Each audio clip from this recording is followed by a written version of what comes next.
Hello hi ರೀ, ಎಲ್ಲರೂ ಹೇಗಿದ್ದೀರಾ? ಆರೋಗ್ಯವಿಂದು ಚಾನಲ್ಗೆ ಸ್ವಾಗತ. ಮತ್ತೆ ನಿಮ್ಮ ಮುಂದೆಗೆ ಒಂದು easy and tasty one pot recipe ಜೊತೆಗೆ ಬಂದಿದ್ದೀನಿ ರೀ.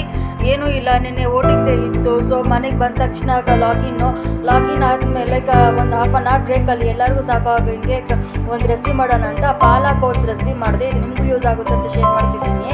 ಏನೂ ಇಲ್ಲ ರೀ, ಒಂದು ಕುಕ್ಕರ್ಗೆ ಸ್ವಲ್ಪ ತುಪ್ಪ ಹಾಕ್ಕೊಂಡು ಸಾಸಿವೆ ಕಾಳು ಹಾಕ್ಕೊಂಡು ಒಂದು ಸ್ವಲ್ಪ ಜೀರಿಗೆ, ಆಮೇಲೆ ಹಿಂಗೆ ಹಾಕ್ಕೊಳ್ಬೇಕು.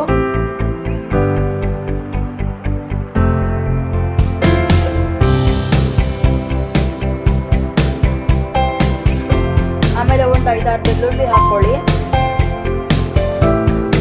ಇಂಥ ಒನ್ ಪಾಟ್ ರೆಸಿಪೀಸ್ ಆದರೆ ನಮ್ಮ ಎಲ್ಲರಿಗೂ ಅಡುಗೆ ಮಾಡ್ಕೊಳ್ಳೋದಕ್ಕೆ ತುಂಬ ಸುಲಭ ಆಗುತ್ತಲ್ಲ ರೀ.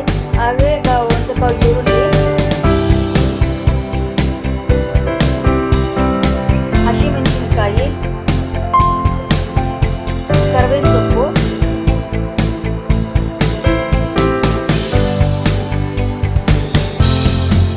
ಟೊಮೊಟೊ ಹಾಕ್ಕೊಂಡು ಸ್ವಲ್ಪ ಟೊಮೊಟೊ ಮೆತ್ತಗಾಗೋವರೆಗೂ ಬೇಯಿಸ್ಕೊಳ್ಬೇಕು.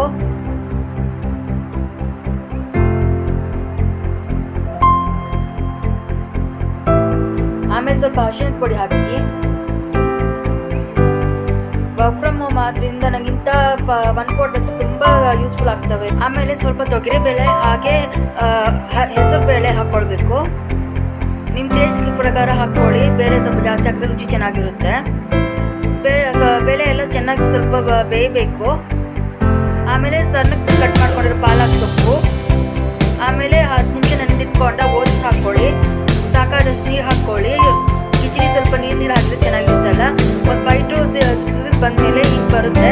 ಅದನ್ನು ಸ್ಪೂನಿಂದಾನೇ ಸ್ವಲ್ಪ ಹಿಂಗೆ ಮಿಕ್ಸ್ ಮಾಡಿಕೊಂಡ್ರೆ ಬೇಳೆ ಎಲ್ಲ ಚೆನ್ನಾಗಿ ಬೆಂದೋಗುತ್ತೆ.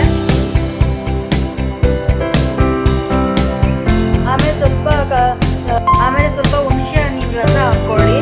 ಹಾಕ್ಕೊಂಡು ಮುಚ್ಚಲೆ ಇಟ್ಟು ಒಂದು 5-6 ನಿಮಿಷ ಸ್ವಲ್ಪ ಹಂಗೆ ಇಟ್ಟು ಸಿಮ್ಮಲ್ಲಿ. ಅದಾದಮೇಲೆ ರುಚಿಗೆ ತಕ್ಕಂತೆ ಸಾಲ್ಟ್ ಹಾಕ್ಕೊಳ್ಳಿ. ಸಾಲ್ಟ್ ಹಾಕ್ಕೊಂಡು ಒಂದು ಸ್ವಲ್ಪ ಕರ್ಬೇವಿನ ಸೊಪ್ಪಿಂದ ಗಾರ್ನಿಷ್ ಮಾಡಿಕೊಂಡು ಸರ್ವ್ ಮಾಡ್ಕೊಂಡ್ಬಿಟ್ರೆ 5 ನಿಮಿಷದಲ್ಲಿ ರೆಸಿಪಿ ರೆಡಿ ಆಗೋಗುತ್ತೆ. ನಮಗೆ ಟೈಮು ಸೇವ್ ಆಗೋಗುತ್ತೆ. ಎಲ್ಲರೂ ಇಷ್ಟಪಡ್ತಾರೆ, ಅಷ್ಟು ಚೆನ್ನಾಗಿರುತ್ತೆ ಇದು. ಒಂದ್ಸಲ ಟ್ರೈ ಮಾಡಿ. ನೀವು ಸಬ್ಸ್ಕ್ರೈಬ್ ಮಾಡ್ಕೊಳ್ಳಿ ನಮ್ಮ ಚಾನಲ್ಗೆ, ಲೈಕ್ ಮಾಡಿ ಪ್ಲೀಸ್. Thank you.